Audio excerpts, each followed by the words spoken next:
Welcome to Vacuum Wars, where over the years we've reviewed many of these so-called vacuum mop combos or hard floor cleaners. I've done several videos on this channel comparing their specs, features, and performance and choosing our favorites. And I will link our current favorites in the description of this video as well as on our website. In this video, I wanted to discuss how we recently developed an all-new way to test how good mopping systems are using a series of dried-on stains, which I first developed to test robot vacuum mopping systems. But I realized I could use that same method for testing hard floor cleaners, and I thought it would be interesting to find out, based on this new test, which one of these vacuum mop combos is the best at mopping dried-on stains. But I also thought that we could use these test results to tell us how these hard floor cleaners compared to robot vacuums, as long as we could be sure that the tests were relatively apples-to-apples comparisons. First, the basics. All of these vac mop combos are designed to vacuum and mop your hard floors at the same time, basically doing two things at once. They are ideally for people with mostly hard floors in their house, since they typically cannot be used on carpets or rugs. They all operate pretty much the same way. You fill their clean water tank with water and their solution. They will either have a trigger to manually dispense water to the roller, or water will automatically be dispensed like on the more expensive ones. You then just vacuum back and forth as normal until the job is done, usually followed by putting it through its self-cleaning cycle, though cleaning them out manually is often needed as well. As far as our new dried-on stain test, we use 9 different stains with increasing levels of difficulty, accomplished by measuring out increasingly larger amounts of coffee and grape juice with a syringe. Each stain is given a points value based on the amount and type of liquid. In the robot vacuum test, the robot has 4 complete runs to clear all the stains. If they clear the stain on the first run, the points value of the particular stain that they cleared is multiplied by 4. If they clear the stain on the second run, it's multiplied by 3, the third run by 2, and if they clear the stain on the final run, the points are face value. During a complete run, robot vacuums typically go over each stain twice, and because of that, during our hard floor cleaner test, we also had them mop each stain twice per run to make sure we were comparing apples to apples, relatively speaking. We used the same stains with the same points value as the robot test. Each pass was timed to be 5 seconds long, 5 seconds forward, and 5 seconds backward, and again they were given 4 complete runs to clear all the stains.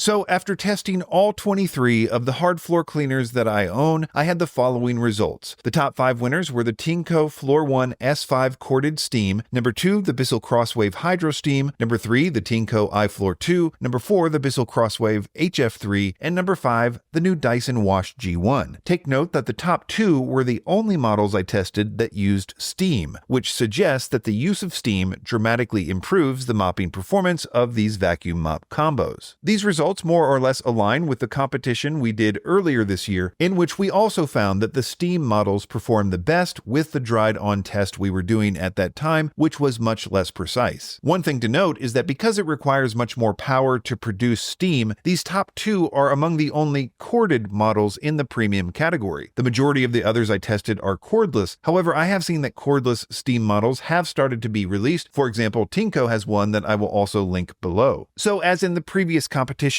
I still think that the S5 Corded Steam is the best overall hard floor cleaner that I own, but I would say that a significant value option would be the Bissell Crosswave Hydro Steam. Not only is it selling for significantly less than the Tinco S5 Steam, it has slightly better customer reviews as of the publication of this video. The Tinco iFloor 2 and the Bissell Crosswave HF3 are both cordless and significantly cheaper than the 2 steam models, making them a solid budget choice. The 5th place Dyson Wash G1 was much more expensive than the others, and it had some issues such as a tray on the bottom falling out all the time, which makes me hesitant to recommend it despite it doing relatively well on this test. For the next half of this video though, I want to compare these scores to the robot vacuum mopping scores and ask some difficult questions about the use case of these hard floor cleaners. After testing 23 of these hard floor cleaners, the average score was 89.5. Of just the top 5, the average score was 123. Now compare that to the the robot vacuum tests, of which I've tested slightly more products, 37, but the average there was higher at 97.1. Also, the top 5 performers of the robot vacuums had a higher average score of 127. I must admit that was pretty shocking to me. I've always assumed that these vacuum mop combos existed because they were better at mopping floors than alternative options, but that does not appear to be the case according to these results. It's also difficult for me because I've really never been an enthusiastic advocate of these hard floor cleaners because, in my opinion, they are a lot of trouble to maintain. For example, though most of them have a self-cleaning mode in which they run water through the machine after a use, if you forget to do that, or if you've cleaned up a particularly dirty mess, that self-cleaning cycle is simply not enough. You have to manually take it apart and clean all the nooks and crevices in order to make the machine sanitary. Another problem with these vacuum mop combos is that they are just for hard floors. If you have a lot of rugs in your house or a mixture of hard floors and carpets, you'll still need to buy another vacuum for that. On the robot vacuum side, the biggest negative thing is the price. Most premium robot vacuums that we test are pretty close to, if not over, $1,000. So that right there prices most people out of the market. That being said, we've started to see a trend of fully featured robot vacuum mops with charging docks that both wash and dry their mop pads and refill their mop tanks becoming extremely common in the $500 to $700 range, which is pretty close to the top end for hard floor cleaners. But setting price aside, if we can conclude that robot vacuums can mop as good or better than hard floor cleaners now, and they automatically wash and dry their own mop pads, and they can vacuum carpets so it can be a solution for your entire house, and they can do all the work for you while you sit on the couch. I mean, what is the future for these hard floor cleaners if robot vacuums start to become more competitively priced? Maybe I'm wrong about this, so let me know in the comments if you love your hard floor cleaner and what your use case is. In any case, I will link our top 5 favorite hard floor cleaners according to these results in the description, but I will also link to our top 20 robot vacuum list on our website, which we update regularly, or you can just go to your browser and type in bestrobotvacuums.com. Thanks for watching.